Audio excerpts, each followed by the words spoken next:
श्री राम परम प्रिय मेरे भाई बहन, एक प्रश्न कई बंधुओं के मन में आ रहा है कि गुरुजी कि क्या बिना त्रिपुंड धारण किए हुए, बिना भस्म लगाए अथवा बिना रुद्राक्ष का माला धारण किए हुए हम भगवान भोलेनाथ की सेवा कर सकते हैं क्या?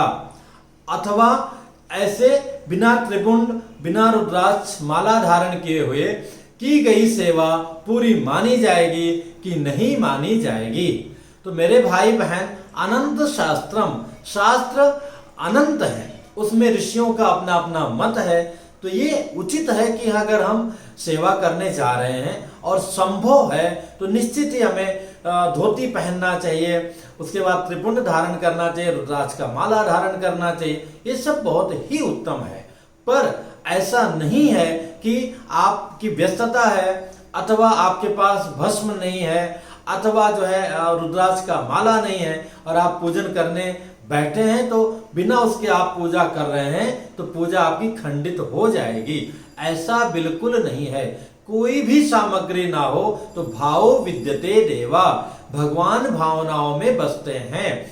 उसीलिए भावना का ही रूप था कि सबरी माँ के जूठे बेर और विदुरानी जी का जूठा सूखा हुआ केले का छिलका प्रभु ने सप्रेम सहज ग्रहण किया, दुर्योधन का 56 व्यंजन को छोड़ दिया और हजारों उदाहरण हमारे आपके सामने उपस्थित हैं।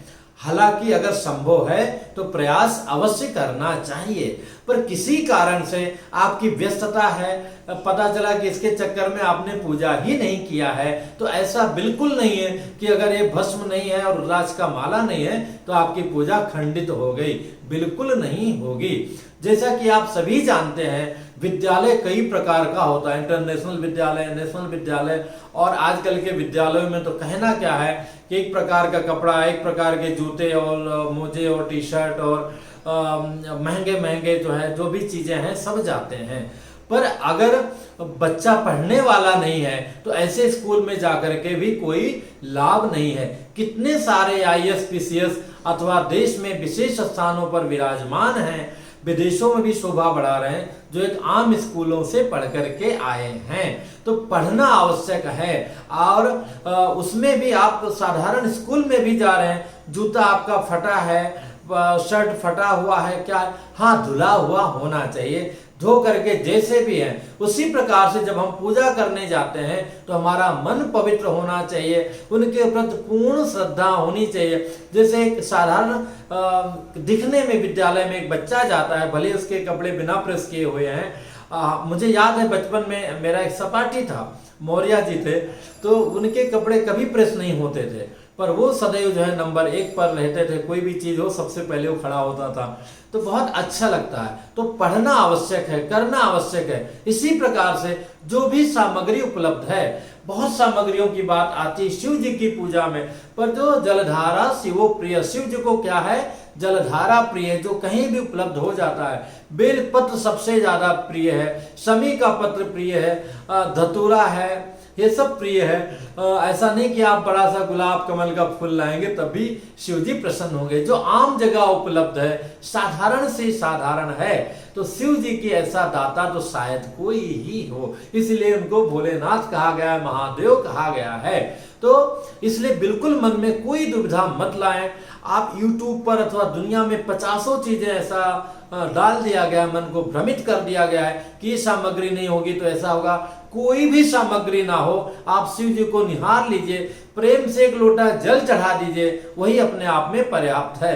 पर हाँ, लोटा साफ होना चाहिए, सुथरा होना चाहिए, तब फिर उसमें बात आता है तांबा है, पीतल है, ऐसा कुछ हो तो बहुत ही उत्तम है। बहुत सारे लोग बोतल से पानी ले आते हैं, तो बोतल से पानी ला सकते हैं, पर वो बोतल से जैसे ऊपर से हमने पिया और फिर उसी में गंगा जल इत्यादि भरें तो ये उचित नहीं है। बिल्कुल वो जल जो है दूसरे पात्र में डाल लिया, गिलास विलास में डाल लिया, फिर उसमें आप भर सकते हैं। तो पवित्रता का ध्यान रखेंगे तो और भी उत्तम रहेगा। पूरी लगन से कीजिए, शिव जी अवश्य प्रसन्न होकर के आपकी कामनाओं को पूर्ण करेंगे।